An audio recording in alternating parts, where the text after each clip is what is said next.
याद दिलवा रही हूँ, जिस समय हरियाणा में भारतीय जनता पार्टी के मुख्यमंत्री श्री मनोहर लाल खट्टर जी होते थे, इस मूर्ति का अनावरण जी मीडिया के मालिक भाई श्री डॉक्टर सुभाष चंद्रा जी ने किया था 14 फरवरी 2016 को। और ये मूर्ति मेरे निजी खर्चे से आई थी। 6 लाख रुपए में बनारस से हमने ये ब्रास की मूर्ति बनवाई थी और उस दिन हमने इसकी स्थापना की थी। मात्र 5 दिन के बाद 19 फरवरी 2016 को भारतीय जनता पार्टी के पूर्व मंत्री मनीष ग्रोवर जी ने अपने असामाजिक तत्वों द्वारा जातीय तनाव फैलाने के लिए, जाट और चमार को भिड़ाने के लिए बाबा साहब की मूर्ति को तुड़वाया और बाबा साहब की मूर्ति को तोड़ के हाथ जो है गंदे नाले में फेंक दिया। जो हाथ हम गंदे नाले से निकाल के लेकर आए और ये हाथ उसी दिन से मेरे पास रखा है।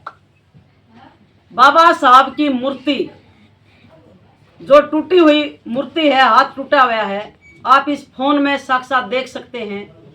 ये मूर्ति है, इसी मूर्ति का ये हाथ है। हमने एफआईआर दर्ज कराई, एफआईआर का कोई रिजल्ट नहीं। यहाँ की पुलिस ने, संवैधानिक पद पर बैठे हुए एसपी महोदय ने, डीसी साहब ने संविधान निर्माता का कोई सम्मान नहीं किया, उल्टा मूर्ति तुड़वाने वाले का साथ दिया, क्योंकि सरकार भारतीय जनता पार्टी की है, आज भी है और उस समय भी थी।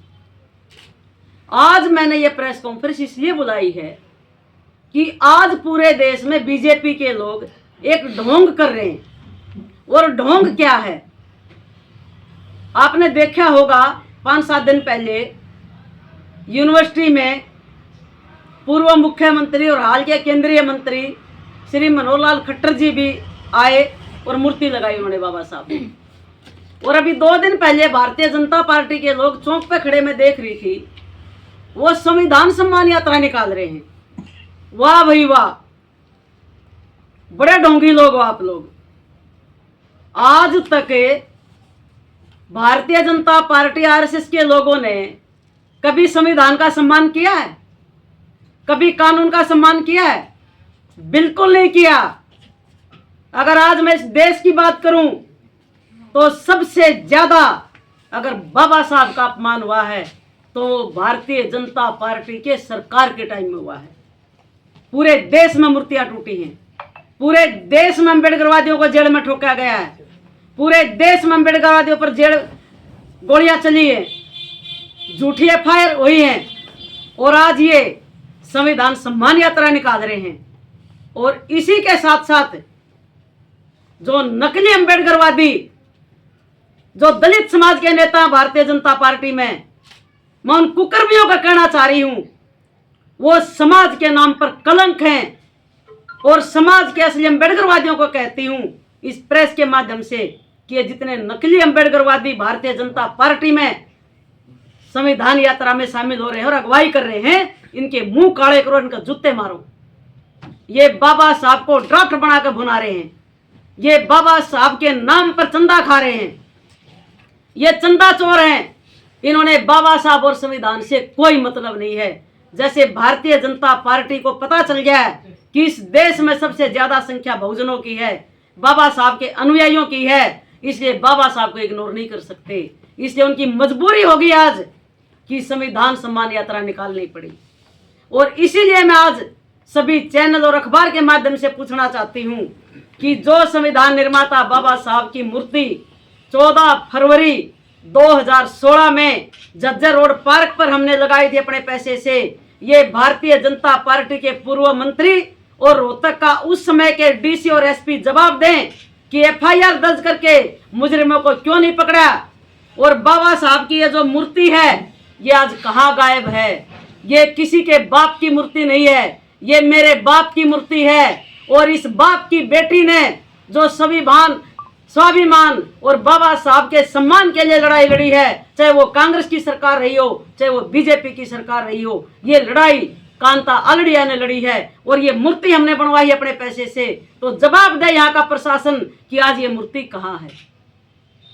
जवाब दे संविधान यात्रा निकालने वाले भारतीय जनता पार्टी के नेता, और जवाब दे वो दलित जो धोखेबाज है, समाज के नाम पर कलंक है, दलित नेता, नकली अम्बेडकरवादी, कि जब ये मूर्ति टूटी थी और यही हाथ जो बाबा साहब का, जिस हाथ से संविधान लिखा गया था, इस हाथ को तोड़कर गंदे नाले में फेंका गया था, तब तुम्हारी कहाँ मौत हो गई थी, तब तुम्हारा जमीर कहाँ मर गया था, तुम कहाँ दफन हो गए थे मिट्टी में। तुमने एक ने भी आवाज नहीं उठाई, चाहे वो कांग्रेस में दलित नेता हो, चाहे वो भारतीय जनता पार्टी में दलित नेता हो, चाहे वो दूसरी पार्टियों में हो। एक भी दलित समाज का आदमी बाबा साहब के सम्मान के लिए नहीं लड़ा। अगर ये लड़ते हैं तो अपनी कुर्सी के लिए लड़ते हैं, अपनी वोट के लिए लड़ते हैं, अपनी टिकट के लिए लड़ते हैं। इसलिए मैं नकली जो अम्बेडकरवादी सभी पार्टियों में, इनको चैलेंज कर रही हूं, या तो सुधर जाओ, नहीं तो हम समाज को तैयार कर रहे हैं। तुम घर से निकलना बंद हो जाएगा तुम्हारा, और लोग तुम्हारा चौराहों पर ले जाकर काला मुंह करेंगे। आज की प्रेस से मैं यही पूछना चाह रही हूं, ये जवाब चाहती हूं कि बाबा साहब की मूर्ति मेरे सुपुर्द की जाए, ताकि मैं इस हाथ को जोड़ दूं और वो खंडित ना रहे। और इस मूर्ति को जोड़ के चाहे मैं अपने निजी स्थान पर लगाऊं, ये मूर्ति मेरी है, ये बीजेपी के नेताओं की मूर्ति नहीं है, ये प्रशासन की मूर्ति नहीं है। अगर मेरे को ये मूर्ति नहीं सौंपी प्रशासन ने, तो मैं आज मीडिया के माध्यम से चैलेंज कर रही हूं, कांता आलड़िया अभी जिंदा है, अभी मरी नहीं है। कांता आलड़िया संविधान के मुताबिक जो बाबा साहब ने मुझे अधिकार दिया है, उस अधिकार और कानून के तहत मैं जोरदार आंदोलन भारतीय जनता पार्टी के खिलाफ जन जन तक पहुंचाकर इनके संविधान जो सम्मान यात्रा निकाल रहे बीजेपी के लोग, इनको नंगा करूंगी।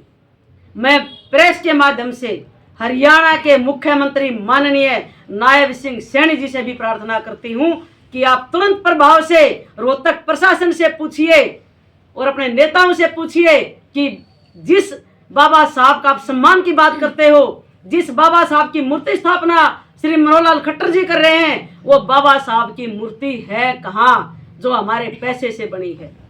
ये प्रेस कॉन्फ्रेंस मैंने आज भारतीय जनता पार्टी के नेताओं को और हमारे दलित समाज के, चाहे वो किसी भी कास्ट के नेता हो, चाहे वो वाल्मीकि हो, चाहे धानक हो, चाहे चमार हो, चाहे खटीक हो, कोई भी हो जो अपने आप को अम्बेडकरवादी कहते हैं, ये नकली अम्बेडकरवादी हैं। इन नकली अम्बेडकरवादियों का मुखौटा ये कांता आलड़िया जरूर उतारेगी, और दलित समाज में भी और पूरे देश में इनको नंगा करने का काम मैं करूंगी। अब मैं शुरू हो चुकी हूं, मैं डरने वाली नहीं हूं, मैं बिकने वाली नहीं हूं, मैं झुकने वाली नहीं हूं, मैं सच्चाई के साथ खड़ी हूं, और मैं अपने महापुरुष का अपमान किसी भी कीमत पर बर्दाश्त नहीं करूंगी। मैंने आज आपको इसलिए बुलाया था कि देता है ना 15 अगस्त पर ध्यान देता है और ना बाबा साहब की जयंती पर ध्यान देता है। ये ऐसे लोग हैं, इन लोगों को बाबा साहब के समाज की वोट चाहिए, इनको बाबा साहब के सम्मान से कोई मतलब नहीं है। अगर ये संविधान को मानते हैं तो इस प्रदेश में कानून की रक्षा क्यों नहीं है? इस प्रदेश में पुलिस का गुंडा राज क्यों है? इस प्रदेश में पुलिस मनमानी क्यों करती है? इस प्रदेश में पुलिस के थाने तहसीलों में गरीब आदमी की सुनवाई क्यों नहीं होती? इस प्रदेश में एसपी अपनी मर्जी क्यों चलाता है? इस प्रदेश में एसएचओ अपनी मर्जी क्यों चलाता है? गरीब आदमी की कोई सुनवाई नहीं है। ये हालात इस प्रदेश की बन चुकी है। ये संवैधानिक पदों पर बैठे लोग मेरी बात को सुन लें कि मैं चुप नहीं रह सकती।